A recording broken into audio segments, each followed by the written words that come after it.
Assalamualaikum warahmatullahi wabarakatuh.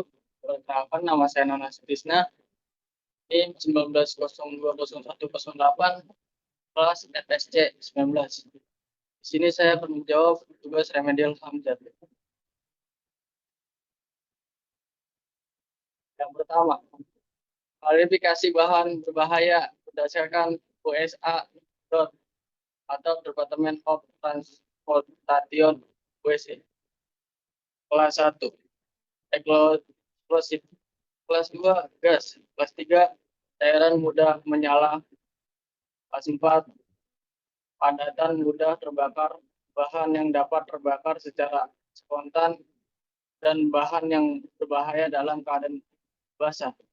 Kelas 5, ada oksidator dan narkotik.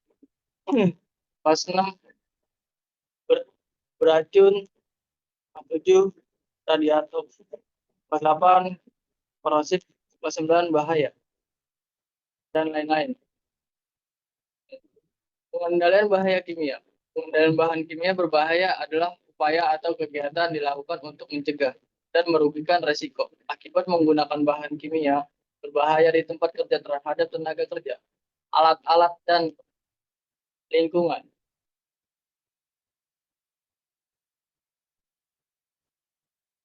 Upaya pengendalian bahan kimia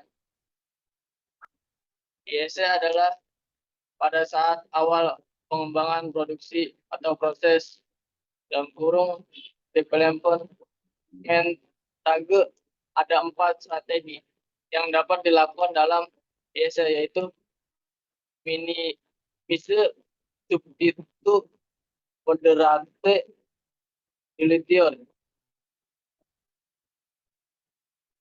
Pasif control adalah mengurangi bahaya atau resiko dengan merancang proses dan peralatan yang lebih aman. Positif kontrol dapat mengurangi frekuensi atau konsekuensi dari bahaya tersebut tanpa fungsi aktif peralatan apapun. Misalnya, tempat penampungan, containment, dinding tahan api, pipa, atau tangki yang bahan tahan terhadap tekanan tinggi. Active control menggunakan sistem energen control, misalnya safety turn lock, emergency shutdown system, smoke detector, dan sebagainya.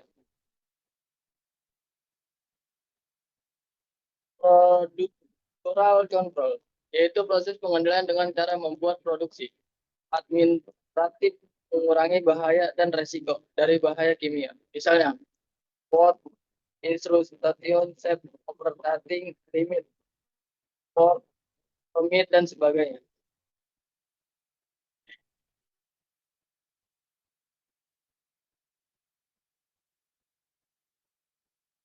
Tujuh, informasi pengendalian bahan berbahaya di tempat kerja. Yang ke-1, identitas bahan dan perusahaan sama bahan. Kedua, kompensasi bahan. Yang ketiga, identifikasi bahaya. Yang keempat, membuang limbah. Yang kelima, informasi ekologi. Yang keenam, penanggutan. Yang ketujuh, inovasi lain yang diperlukan. Nilai ambang kualitas NAK. Nilai ambang kuantitas NAK adalah standar kuantitas bahan kimia berbahaya untuk penetapan potensi bahaya bahan kimia di tempat kerja.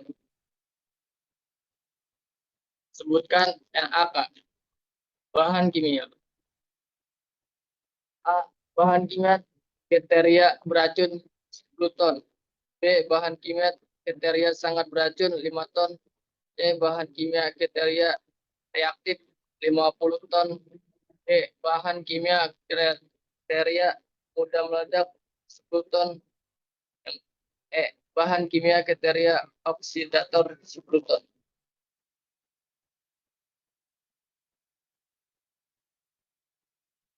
Cara menentukan potensi bahaya di tempat kerja. Yang ke-1, kumpulkan semua informasi mengenal bahaya yang ada di tempat kerja.